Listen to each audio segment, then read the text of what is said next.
Hello everyone, welcome back my channel.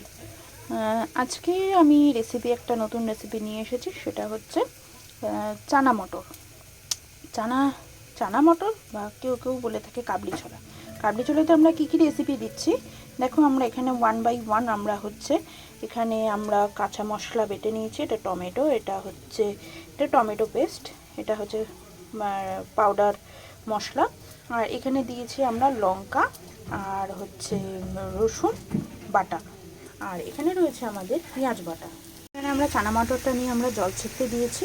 চানা মটরটা ভেজানোর পদ্ধতি আমি আর একদিন শেয়ার করব। এখানে রয়েছে আমাদের পেঁয়াজ বাটা, আর সাথে রয়েছে কিছু আমাদের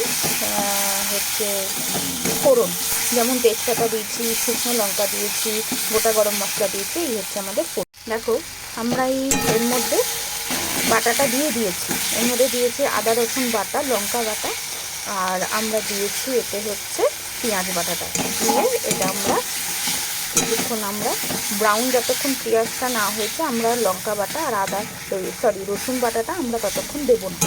ব্রাউন হচ্ছে পেঁয়াজটা, তারপরে আমি রসুন বাটাটা দিয়েছি এবং লঙ্কা বাটাটা দিয়েছি। দেখতে থাকো কী কী করছি আমরা, কীভাবে কী প্রসেস আমরা অ্যাপ্লাই করছি নতুন একটা রেসিপির জন্য। দেখো এরপর আমরা দিয়ে দিতে চলেছি আমরা টমেটো বাটাটা।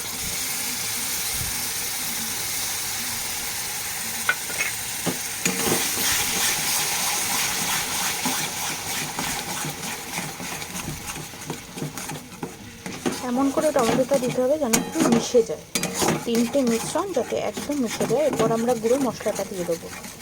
গুঁড়ো মশলা আমরা দিয়েছি এখানে চানা মশলা, নুন, হলুদ, শুকনো লঙ্কার যেটা কালার হয় যে লঙ্কাটা, মরিচ। দেখো সবকটা মশলা আমরা দিয়ে দিয়েছি এবং গুঁড়ো মশলা যেগুলো ছিল সেগুলো সবই দিয়ে দিয়েছি। এবং এর সাথে মিক্স করেছি আমরা কাঁচা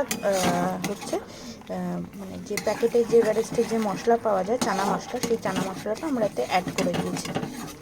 এবং এটা নির্দিষ্ট মিশ্রণে দেখো এর সাথে এটা ফুটবে এবং হালকা হালকা তেল ছাড়তে অলরেডি শুরু করেছে। যতক্ষণ না খুব ভালো করে আমরা দেখবো তেলটা ছাড়বে, আর সামান্য অল্প অল্প জল দিয়ে আমি জিনিসটাকে কষাচ্ছি। খুব সামান্য জল দিয়ে জিনিসটা আমরা দেখো মশলাটা দিয়ে হালকা তেল ছাড়তে শুরু করে দিয়েছে। তাও আমি আর একটুখানি কষাবো, যতক্ষণ না আমি বুঝতে পারছি যে যতক্ষণ না একটু কষালে যতটা কষাবে মশলাটা, যতটা কষবে ততটা তোমার রান্নার স্পেশালিটিটা বেড়ে যাবে। দেখতেই পাচ্ছ ধীরে ধীরে কাজগুলোকে আমি দিচ্ছি এবং অল্প অল্প করে একটুখানি করে কষাচ্ছি।